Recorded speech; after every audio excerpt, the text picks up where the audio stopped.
বিগত কয়েক মাস ধরে দেশের নানান প্রান্তে সোশ্যাল মিডিয়ায় বাঙালি ও বাংলা ভাষাকে নিয়ে নানাভাবে কটাক্ষ ও ট্রোলের ঘটনা সামনে এসেছে।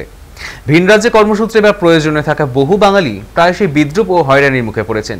এমন সময় বাংলা ভাষা ও বাঙালির আভিজাত্য, ঐতিহ্য এবং গৌরবকে তুলে ধরে এক অভিনব উদ্যোগ নিল ছাতাকলের পদ্মভিলা অধিবাসীবৃন্দ।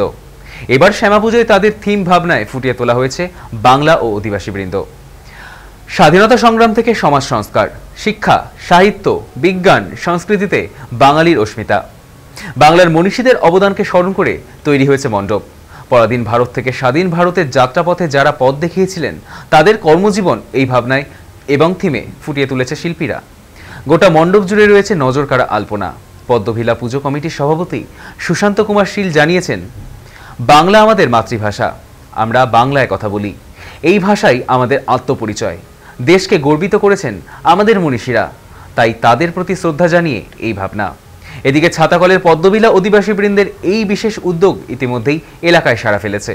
বহু মানুষ ভিড় জমাচ্ছেন এই মণ্ডপে। চলতি বছর পুজো 20তম বর্ষে পা দিল ছাতাকল পদ্মভিলা অধিবাসীবৃন্দ।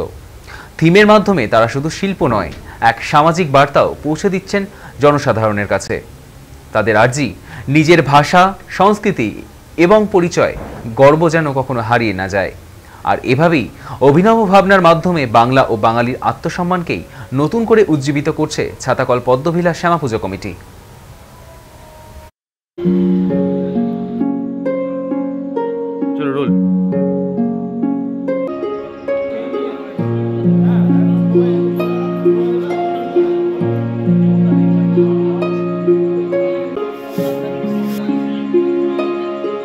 আমাদের থিম হচ্ছে এবারে যে বাংলা ও বাঙালি।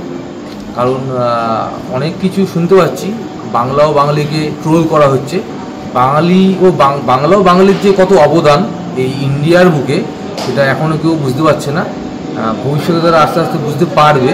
সেই জন্য আমরা ছোটোখাটো থিম করেছি বাংলা ও বাঙালি।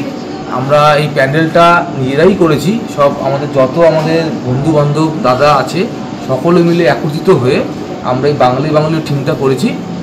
আপনারা আসবেন দেখতে, আপনাদের আশা করি ভালো লাগবে।